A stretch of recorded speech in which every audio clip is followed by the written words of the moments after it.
since the last meeting, which was held in December, we have made some progress on a number of issues and matters before us through consultative and collaborative arrangements, as it is supposed to be. And I am delighted that we are consistently giving effect to our Constitution, Article 6.2, which requires the two levels of government to conduct their relations through mutual respect and through cooperation and consultation, as opposed to conflict and confrontation. So far, I think when we met last time, there were issues around fostering an understanding between the Council of Governors and the Control of Budget, which is one of the independent offices. And I think that matter is work in progress, and we did achieve some consensus around the issues which were on the table at that time. I know after that meeting, another issue has arisen, and it's part of today's agenda. And that's how it should be. When you have different institutions, different offices, it is normal for us to have differences of opinion on a matter. What is not normal is to attack each other or to be confrontational and to bring disrepute to any of the offices that are established by our Constitution. And therefore, I know we have some differences of opinion around the issue of education support by county governments, which is part of today's agenda. And I'm sure we'll find some consensus around the issue one way or the other. We will be consulting going forward to see whether we can convene a meeting next week to discuss the rollout of the universal health coverage, Taifa Care, because we want the national government and county government to form a consensus on how to collaborate and get the best value for the people of Kenya through this very transformative program. We also have made some progress on certain other aspects relating to disbursement of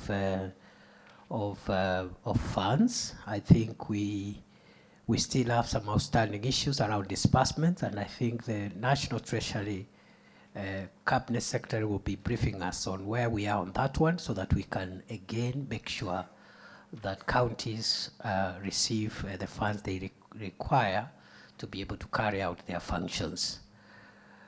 We had anticipated to build some consensus on the county government's additional allocations bill or law. We didn't manage because the parliamentary leadership has been on recess. We were trying to push for a meeting this week, but even this week is going not to work because the entire parliament is conducting their midterm review in Naivasha starting today until Friday. And therefore we have committed to look for the earliest opportunity next week where we can convene the various actors, mainly county governments and parliamentary leadership, to resolve the issue of county government's additional allocations bill. Other than that is the housing program. The housing program alone is a transformative program. It is so transformative that housing program, if it is consistent for the next 10, 15 years, will transform Kenya and its ranking in the Human Development Index. If you see the countries that rank highly in the Human Development Index, many of them, the type and quality of the dwellings of the people is one big criteria that pushes countries upwards. If you have more people living in decent dwellings, then your Human Development Index goes up. Singapore, for example, 99% of the people of Singapore, which is #1 in the Human Development Index, 99% of the people of Singapore are homeowners. And that's where Kenya is venturing into. So the housing program provides dignified dwellings for the people of Kenya, improving our ranking in the Human Development Index, but also it is creating jobs, but also it is stimulating the construction industry. You know, people selling cement and steel and so forth and so on are getting, they're getting stimulated in terms of growth of that sector. So that again is another pillar. We are engaged in job creation, and in job creation, we are looking at creating jobs locally in the economy, but also creating digital jobs, as well as providing avenues for labor mobility outside the country. Those are the three pillars of our job creation initiatives. We are creating jobs locally. How are we doing it? Through the housing program, through expanding SMEs and private sector, and so forth and so forth. But we are also creating digital jobs, which has huge potential. Content creators and the whole infrastructure of ICT hubs will help us in unlocking digital jobs. But also we have the labor mobility program, what the labor people are calling kazi majuu. But we also have kazi kwa ground na kazi mtandaoni. Those are the three pillars of our job creation initiatives. I am happy to note that generally the economic situation is getting stable. The indicators of macroeconomic stability are beginning to coalesce and stabilize, and that is good for the economy. You have seen just 2 days ago, or 1 day ago, Kenya's rating by the international rating agency Moody's has placed Kenya in a good position, in a positive position from negative. And that is as a result of the hard work of the last 2 years, which has been able to arrest the escalation of the macroeconomic fundamentals, namely a foreign exchange rate, inflation, but also other indicators of macroeconomic stability like interest rates and the price of fuel, as well as the price of essential commodities, household commodities. The inflation now is stabilizing at between 2.7 and 3%, down from 9.6%. The dollar, which a year ago was 162, 165 shillings per dollar, the shilling now is stronger, stabilizing at between 127 and 129, 130 shillings. And that has huge implications on livelihoods and the purchasing power of people. And at the grassroots level, most of the merchandise that people buy in local shopping centers is imported. And if the amount of shillings one needs to import one container is less because the shilling is stronger, it means the price of those commodities in our rural areas is going to be better. So with stability around prices of essential foodstuffs, prices of fuel, inflation, interest rates, and also the strength of the shilling, the economy at the macro level is looking good. What remains, and this is the work we need to do for the rest of this term, because both for the president and also for the governors, you are elected for a 5-year term. 2 years and a half are over. We are left with another 2 years and a half, roughly. So what we now need to collaborate and support one another in delivering is microeconomic stability, improving household incomes, improving job creation initiatives. We will keep an eye on macroeconomic stability. We don't want interest rates and the foreign exchange rates and the other fundamentals, including inflation, roll back. So we are keeping an eye on macroeconomic stability. CS Mbandi is here, is quite clear with the agenda for making sure that we don't roll back on macroeconomic stability. Second area of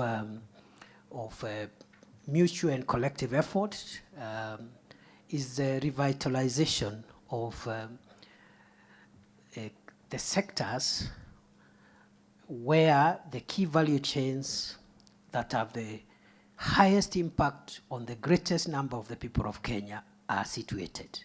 We need to revitalize the sectors where the value chains that bring incomes, jobs, to the highest number of Kenyans are situated. What are these sectors? And what are these value chains? These are sectors and value chains in agriculture, livestock development, fisheries, the blue economy, and mining. So that is our second golden key for transforming Kenya and taking us to the next level in terms of empowerment of citizens. We are also investing seriously, and this calls for joint effort from both levels of government in support infrastructure that unlocks the potential of the value chains I have already identified. This support infrastructure is in the roads network, power, electricity net connectivity, ICT connectivity, both in terms of the backbone connectivity, but also in last mile connectivity and the establishment of ICT hubs. This support infrastructure also includes the establishment and operationalization of county aggregation and industrial parks, manufacturing and industries, and also this infrastructure involves the establishment and operationalization of special economic zones, as well as the markets, the economic stimulus markets that we again jointly are setting up across the country. So these are some of the infrastructure that will support the revitalization of the value chains in agriculture, livestock, fisheries, blue economy, and mining. Kenya's education reform is ongoing. When this administration took over, the CBC, which includes ECD and pre-primary education, was being rolled out. There were some imperfections which we are working on to make sure the CBC program is perfect. And secondly, we are looking at the funding of higher education, the university funding model, to make sure that universities don't become bankrupt and that as many students as possible access higher education funding. Again, work in progress, teething problems, but it is such a transformative program that we are going to go out of our way, irrespective of the politics, to make sure that we improve higher education, tertiary education, the CBC, to make sure Kenya's education system is accessible to as many people as possible, it is affordable, it is relevant, and it is of high quality. Ladies and gentlemen, that is our vision. That is our shared vision. As this administration, we want to plead with you to partner with the national government to deliver the next phase of our transformation. And God willing, at the end of the term, we can account for every sector. We can account where we found each sector and where we'll have taken it. With those very many remarks, we are on the right track, ladies and gentlemen. We are consulting, we are collaborating, we are cooperating, and therefore we are respecting the Constitution. Where there are sticking issues that need to be resolved, I want to call upon all of us to exercise restraint and to exercise respect for each other, even as we thrash out those issues. Through universal health coverage, through Taifa Care, where every Kenyan will be ensured eventually, every citizen of Kenya will have will have access to a medical cover. It's not a small matter. even developed countries have tried universal health coverage without success. President Obama in 2016 brought Obamacare. It was controversial, it was politicized. It went to the Supreme Court. Much of it was removed by the Supreme Court. But the American health insurance scheme today that serves them are the vestiges of Obamacare until today. And therefore, even for us as a country, we have had false starts before. President Kibaki tried it when Charity Ngilu was Minister for Health. Politics came in and the state rolled back. In President Uhuru's second term in 2018, when Cecily Kariuki was minister, Uhuru came with the big four. One of the big four was universal health coverage. Politics set in, the state pulled back. This time round, President Ruto has decided we'll not pull back. We will proceed with this transformative intervention because of its potential to really save on household incomes. A lot of families have become poor because of too much expenditure out of pocket on health bills. Many of the middle class, many of us, especially politicians, we have participated in endless harambes, and the only way to make sure that we save our money and the middle class saves its money is to reduce the number of people doing health-related harambes. The program is just started 2-3 months ago. You expect it to have teething problems. And that's why we are asking for your support, even as we convene next week to look at where the gaps are, the two levels of government, to perfect. And our argument as national government, led by President Ruto, is that you better have a not very perfect system of medical insurance than no insurance at all. So today, for example, previously only 9 million Kenyans were insured under NHIF. Today, 19 million Kenyans are insured. So you are better off with more Kenyans insured with a scheme which is being improved than have many Kenyans who are left for, to take care of their medical situations through drinking herbs and concoctions and seeing witch doctors. So we are on course. We want to target around 40 million, 45 million Kenyans in the shortest time possible. And when we meet and consistently keep on reviewing, this program will transform Kenya. You will understand NHIF only used to insure people who either have a salary or the ability to pay. This Taifa Care is insuring everybody. The only challenge is that those of us who earn a little more are sacrificing a little. You pay a little more, but then it saves you from attending so many harambes. So eventually, there is a balance in terms of your income. And then those who are paying lowest, 500 shillings, are now paying 300. And those who can't afford the 300, there will be a means testing tool which will waive the 300. So I'm wondering how really honest we can be to oppose a health insurance scheme that is free to those who cannot afford. It's a very difficult task to oppose such a scheme.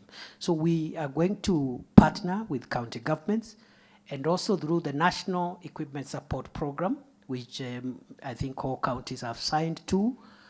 That program will give us the access to equipment, especially for lower level hospitals, level 2, 3, and 4, so that Taifa Care can function and the referral system can function when you have diagnostic capabilities at the lower level hospitals.